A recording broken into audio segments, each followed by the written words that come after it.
Thank you very much for the opportunity to present some remarks in support of the budget 2023.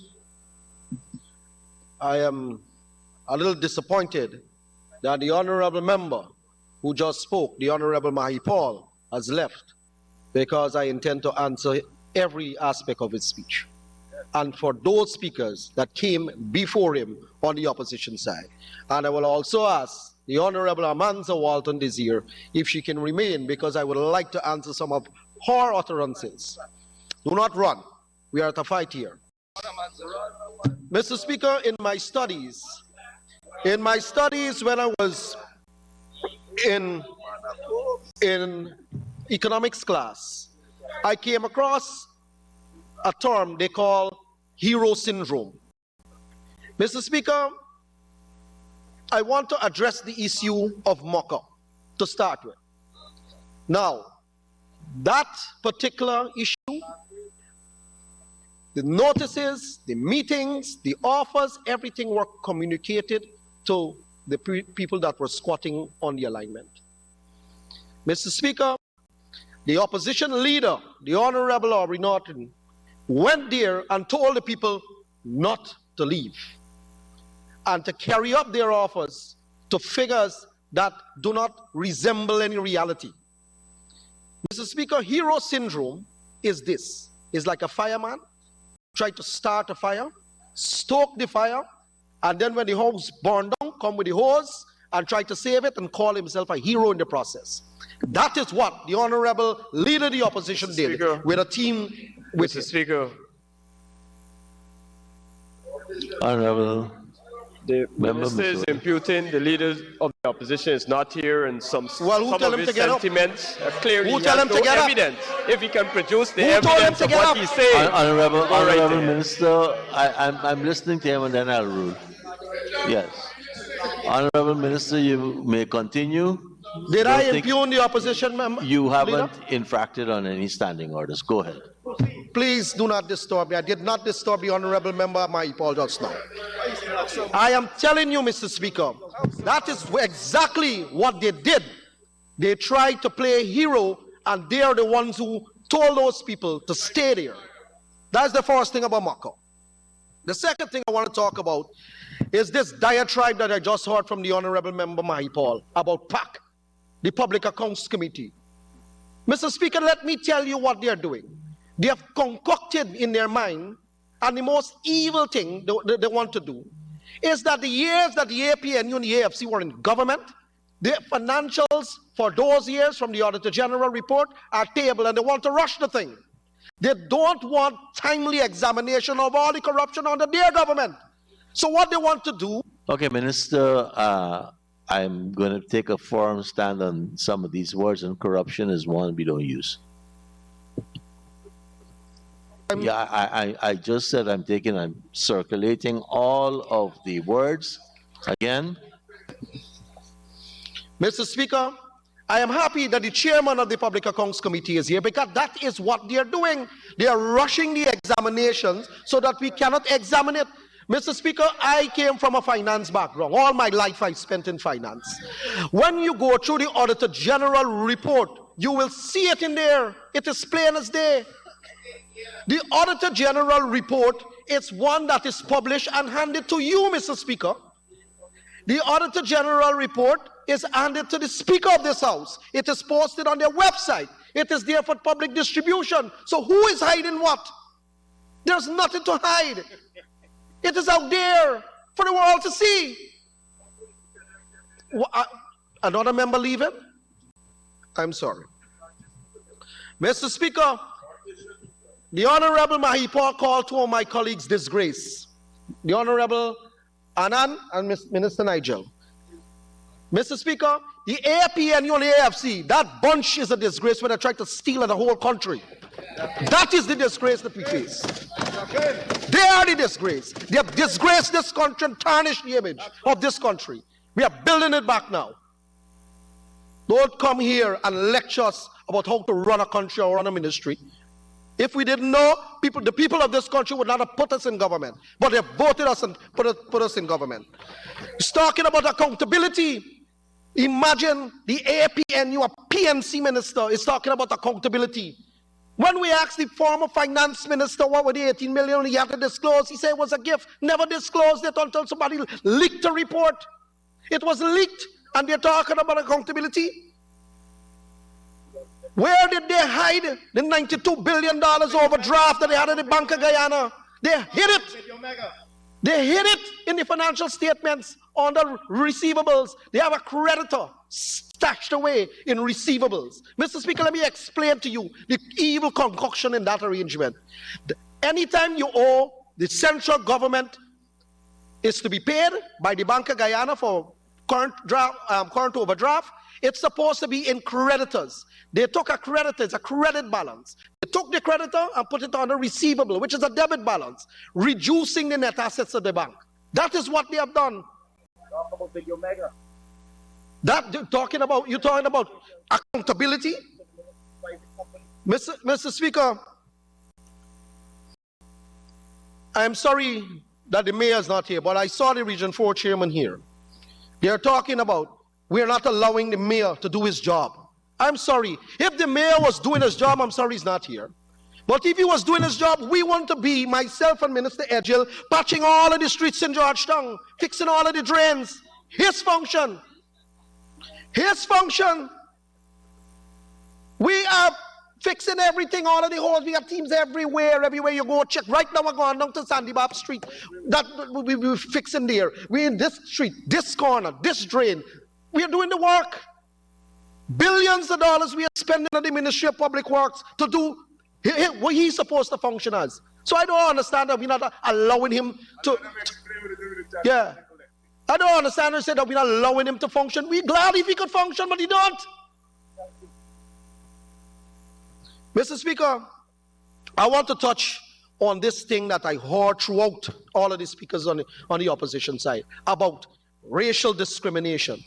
Mr. Speaker, every time you find an opposition that is bankrupt for strategy, they raise the boogeyman about racism. Every time. The only strategy they have is racism. That cannot be. How long are you going to ride that scooter? How long are you going to ride that scooter? Mr. Speaker, I can tell you by testament, I am on the ground. When we go out on the ground, the love for the ministers, the love for the president and the vice president is shown when people run to them to take pictures, to hug them, to kiss them. In all the communities across this country. So I don't understand that Mr. Mahi Paul, the honorable member, paint this mosaic of things that are breaking down. That is totally untrue, misleading. He should be ashamed of himself. Mr. Speaker, I want to go back to two other speakers that spoke. The Honorable Nima Flubes about Maka. I'm going back to Maka. The reason I'm going back to Maka is because, Mr. Speaker, we built the Bornum Boulevard. The People Progressive Party civic government built the Bornum Boulevard. It was promised by their government when they were there to build it, and it never was done. Just like many other things, promises never kept by the AP and UFC. Mr. Speaker, we also built the Barnwell Road and another road, and we'll continue to build more roads in the community. So when we find statements like this coming out from the leader of the opposition, and Mr. Speaker, I will lay these over. He called it the leader of the opposition called it what? A dead meat budget. He called it a dead. This is the statement he put out. He's misplaced. He doesn't understand economics. He doesn't understand managing a country. He doesn't understand when you set a template for industrialization, you have to spend and build it out. That is what he don't understand. And I'm not in the mood to explain it to him. The problem with they don't understand, you have a country and we treat the oil and gas, most of these opposition MPs, they treat the oil and gas sector like a stepchild. It cannot be. It is a major part of the structure of the economy. It is a major part. It is driving the economy a lot. The non-oil sector is performing well. That is the job-creating sectors, like agriculture, like health, like education, like all of the other sectors that are creating jobs, construction and so on. But the oil and gas sector now come and penetrated all of those sectors in a cascading effect. You have to take it into consideration. You have to. So we can't treat it as a stepchild. He's saying that a lot of money has been placed in infrastructure. You know, the Honorable Minister Patterson, Member Patterson, former Minister of Public Works, he has gone too. It seems to me like they don't like when I speak. But the Honorable Member, came to this house a few moons ago and spoke like if he fixed all the roads in the country. He fixed all the roads, so where did all this money and spend? Mr. Speaker, for the record, Public Works Ministry alone in 2022 built over 1,100 roads. 1,100 roads. That is broken, dilapidated infrastructure in the industry, in all the communities, and we built it. All the communities, including where you live, and where you live. Because if you tell me where I live, I'll tell you the road that I built here. If the opposition leader was here, we are building a street, right, Minister Achel? Prince William Street. In Victory Valley, we're building. In Albaiston, we're building. In Denham, still we're building. In Sophia, we're building. In Belladrum, we're building. Every African Guyanese community that is densely populated, there are war going on now. Now. So there is not disparity in the distribution of resources. That is a total mistruth, misleading, designed to do enthusiastic corruption of public good. That is what they are doing. Mr. Speaker, I also saw the AFC put out a statement about this budget and must-haves. I don't know what to say about this statement, Mr. Speaker, but I'll just read 2 points that they have inside. One of them, free education at the University of Guyana. That is what they want to see. Mr. Speaker, this is the very party that was in government when they increased the tuition for the students at the university by 35% in 2019. Really? I have also dispatched that. I've also dispatched that news article to the clerk to pass the records over. They increased the fees and now coming here and talking about free education. The AFC, they have another one here. Increasing old age pension. They are the ones who put tax on water and remove the subsidies from water and electricity for the old age people. And coming here and talking about that. This is a statement they put out. There's another one they put here. Monthly electricity subsidy. Oh my God. They're the one who put VAT on electricity. They put them there asking, they now come like they now break out to some tomb and crawl out and see a new reality. Mr. Speaker, this thing is duplicitous of the highest order. They went on, reduce VAT to 12%. Mr. Speaker, I used to lecture and I used to do consultations for the Guyana Revenue Authority in a previous life. I used to train their people. When the tax law went in for VAT, a number of items was in the standard rated list, which you have to pay a percentage, 16% or whatever it is, or 14, and then there are a zero rated list. What the APNU government do is take a whole host of things that people use in a daily life, kitchen table items, and put all of them on the standard rated list, creating a massive sweeping tax revenue. They are talking about tax, and they're talking about inflation. I am telling you, Mr. Speaker, in 2014, when the PPP government left office, they left with a revenue base of $135 billion. When the APNU took over in 2015 to 2020, at the end of 2020, it was $226 billion, a $91 billion increase in taxes. So they were asking you to name the tax. Don't name the tax. Look how much money that was collected extra from people, businesses. That is like 125,000 per person more the tax people. So they're asking for the 200 tax. It's just showing up in the numbers and the budget that they brought to this house. And this is anyone out there, here, just pick up any budget in their time and just look at the revenue structure and you'll see what I'm talking about. Mr. Speaker, I also saw one, Mr. Ford also put out a statement talking, Mr. Speaker, I would really like to respond to it, but I know that I will be pressed for time. So I'll go into some of the other things that I would like to speak about. Yes, Mr. Ford, I now found it. Mr. Ford, Honorable Member, Shadow Attorney General, his statement. This, I don't know, this belongs in the Hague Bush dump site. This statement. The Hague's Bush. He's talking about education has fallen. They're the ones, their government took away the school grant. They're the ones, and they come here and asking for them to put out statements like if they now show up on the scene. He also talking about corruption. Mr. Speaker, you said don't talk about corruption. But how am I to explain myself when the entire Caribbean, Guyana was one of the most corrupt places in the during the period of the AP and UAFC government? It is. Mr. Speaker, this budget here, and I brought it with me. I don't write speeches. I brought it with me. They are saying in here of slush fund. If the honorable member can point to the page, I'll be happy. I'll show the whole country or the whole world. There is nothing like that in here.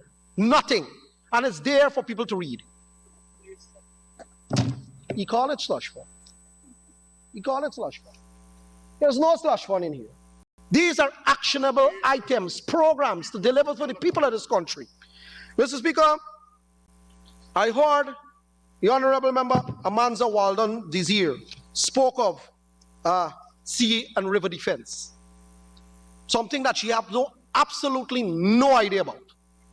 Mr. Speaker, when we came into government, what's the place up in Maikoni?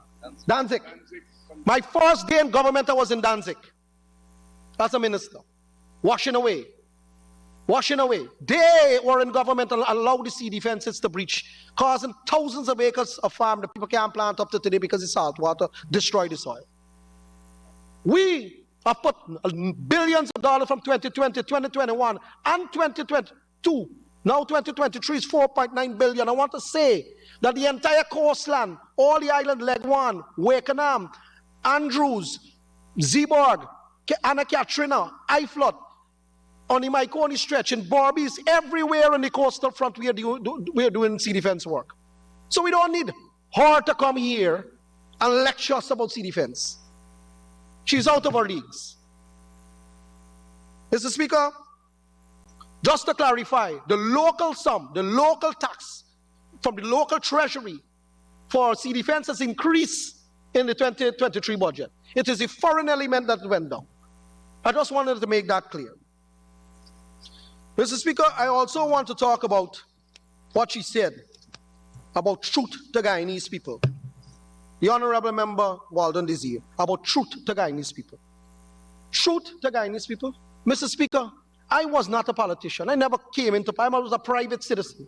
I watched for 5 long months in 2020, lie after lie, mistruth after mistruth, peddled by the AP and UAFC. How they win the elections. Or on parliamentary language? Sorry. Please strike that from the record, sir.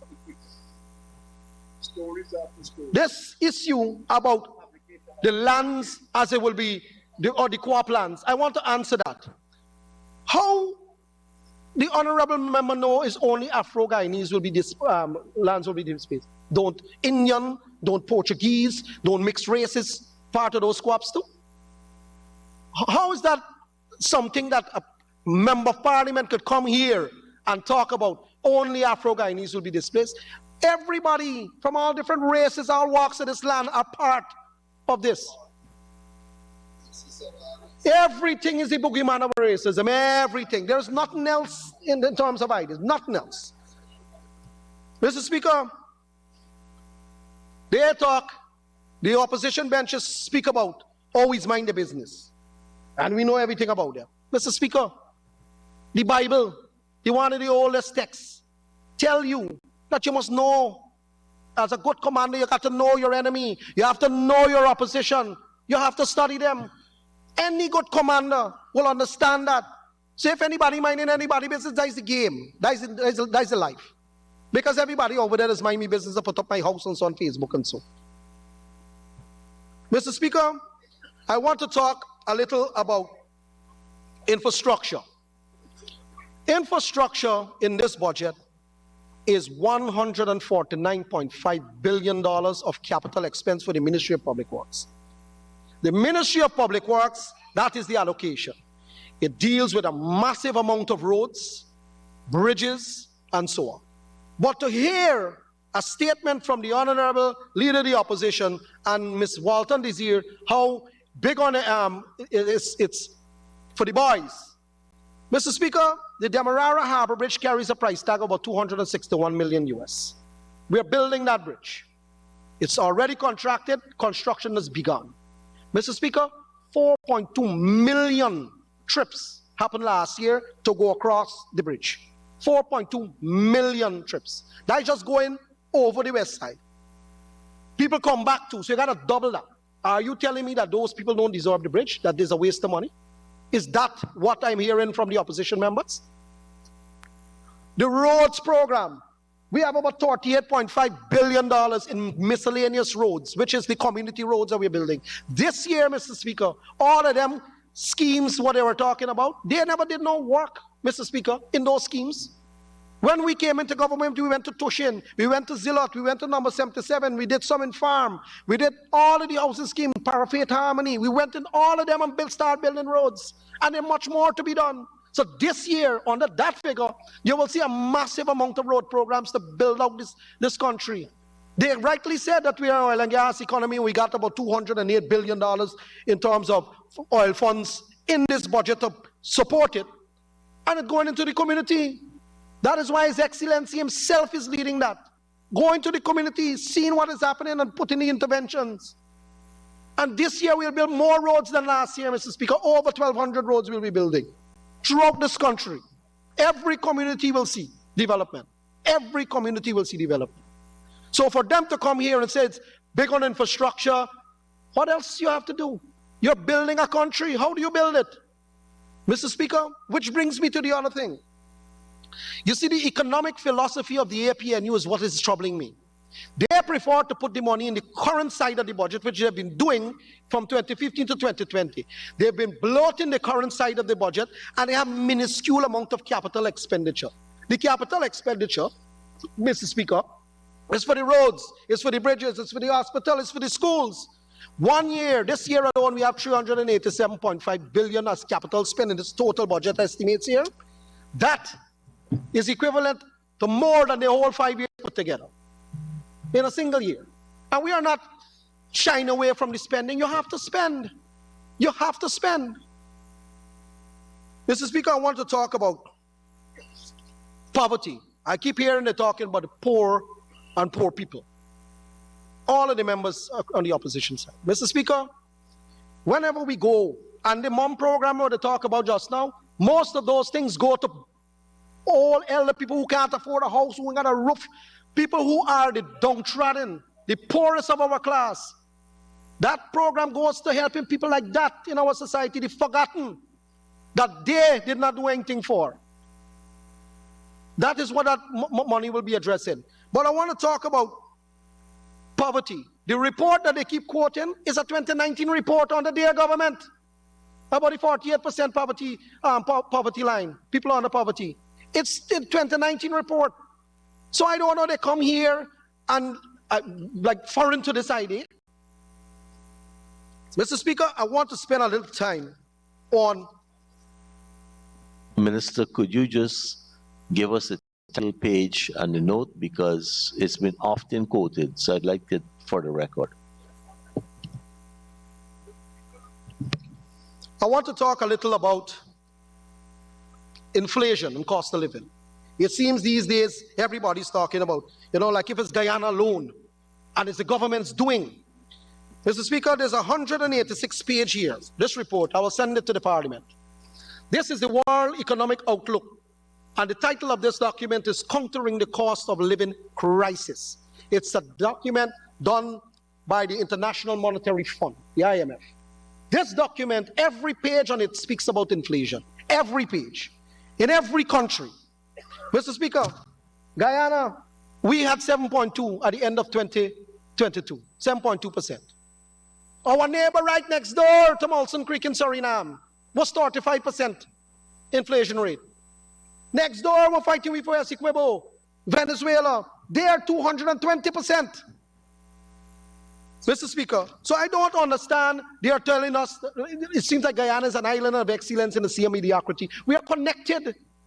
80% of the global trade goes through the marine traffic. 80% is goods moving via ships that we import. So if there are inflation in the country that manufactures them, obviously it will impact us.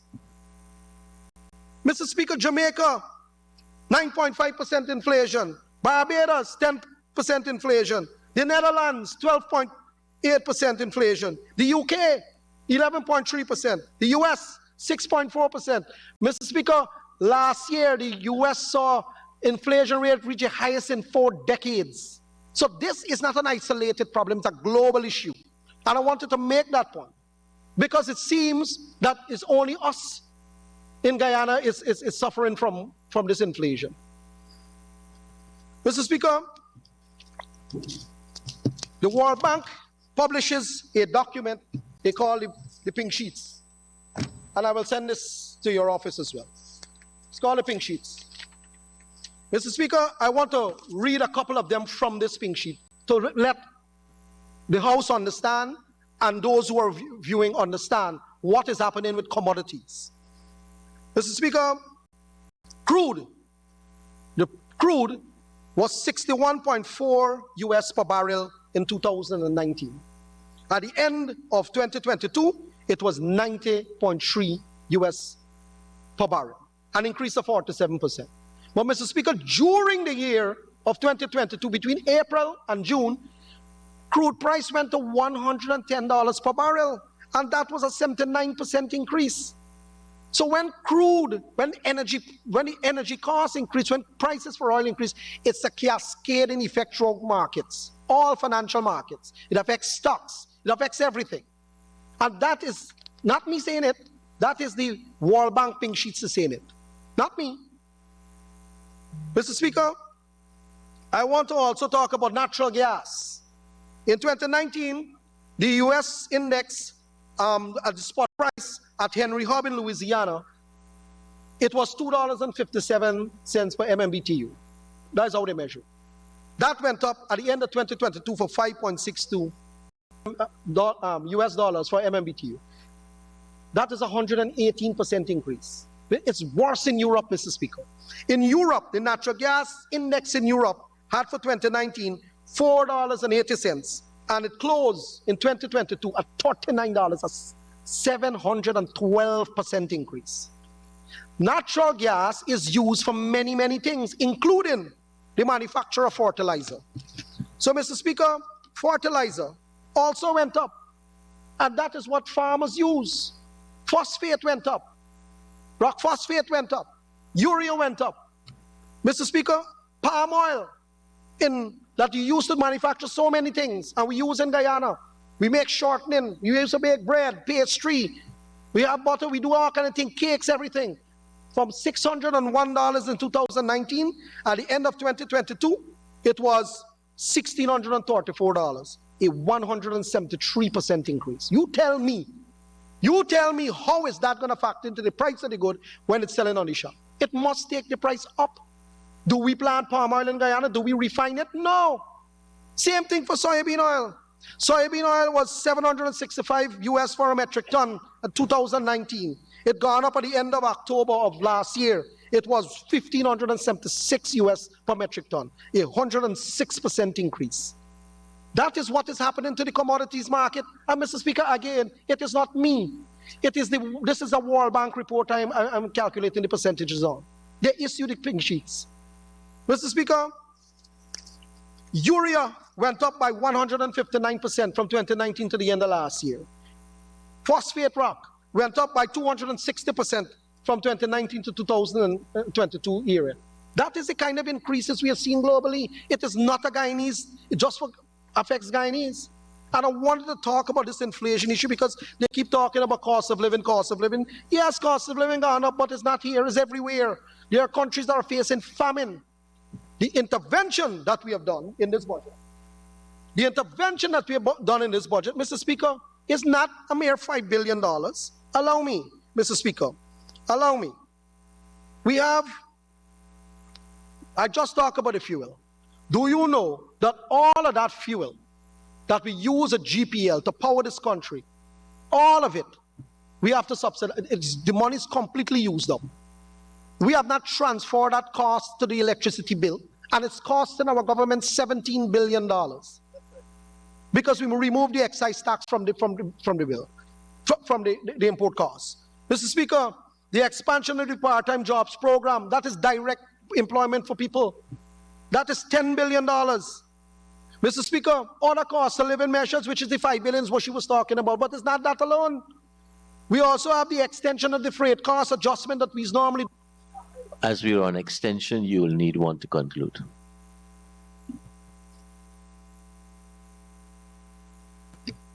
Mr. Speaker, may I ask that the honourable member be given 5 minutes to conclude? Thank you, Honourable Minister Parag. Honourable Minister Indar. Thank you very much. Mr. Speaker, I was talking about the extension of the freight cost adjustment. Mr. Speaker, whenever you import something, the cost, insurance, and freight figure that is at the bottom that is used on an invoice to calculate and taxes are assessed by GRA and customs, we have adjusted that, the freight element, because freight has gone up 7 times across the globe. 7 times what it was pre-pandemic levels. And what we have done is adjust that freight to pre-pandemic levels, so it reduced the amount of money that the taxes assessed at. That means that the amount of tax that a person paid to import something is reduced. So the landed cost in Guyana for any goods that they import is reduced. And that, Mr. Speaker, also costs us a lot of money too. The government is not getting anything from that. That's the next $6 billion is foregone there. So the adjustments total is about $38 billion to deal with effects of inflation. 38 billion, not 5. That is for persons who don't read the budget, Mr. Speaker. They come and they mumble, they pontificate on the podium, they talk things, and they run off and they get away out of the house. They don't want to hear the defense. Because every time they say something, this is wrong thing they say. Wrong. Wrong thing. Mr. Speaker, I want to talk a little about this gloom and doom that the Honorable Mahipal painted about the Ministry of Local Government. This gloom and doom that he painted with all of these RDCs and so on, and the 70 NDCs.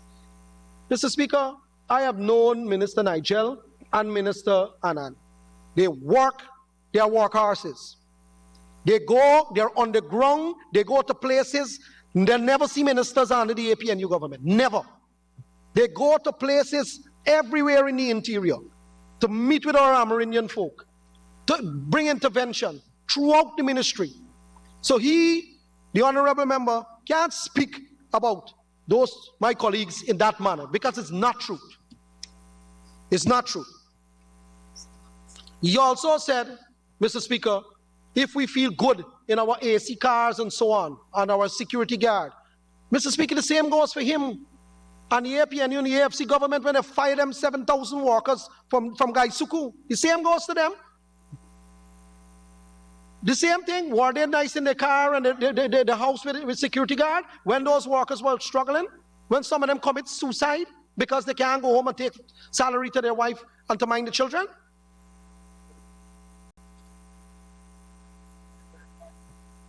Talk about mismanagement and corruption, that this budget have mismanagement and corruption. I don't know how we could come up with a conclusion like that. Mr. Speaker, when you do any analysis, a conclusion is based on a finding. There is no finding in here of that. So his conclusion is misplaced, totally misplaced. Mr. Speaker, he also spoke about roads and housing schemes. Farm, I think he must be living somewhere by farm. We are awarding contracts to go and do farm. The roads and farm. In Orstellin, in Parfait Harmony, in number 76, 77, Barbies. Every housing scheme will see work starting within the next week. Everyone. Manchester, everyone will see work starting in the next week. We are on the ground meeting with our people since the year start to roll out that roads program. So him to come here and talk about that, and they did not do anything. The reason we got to go and do it now because they did not do anything in the 5 years that they were in government, and come here to lecture us. Mr. Speaker, I want to conclude my remarks, and I want to thank you, and I want to also say thanks to the Ministry of Finance and the hard-working staff there that put this budget together. This budget is little above $781.9 trillion, $781.9 billion. It will see rapid implementation in 2023. We will put the work out. We will spend this money. We will get the programs to the people. We will help everyone. This budget is breaking barriers, Mr. Speaker. All the racial barriers, the economic barriers, the social barriers, it's designed to do that. Break down all of these barriers, designed to help every single man, woman, and child. That is what this budget is designed to do. So anybody come here and throw cold water on it is just mischief making. Thank you, Mr. Speaker.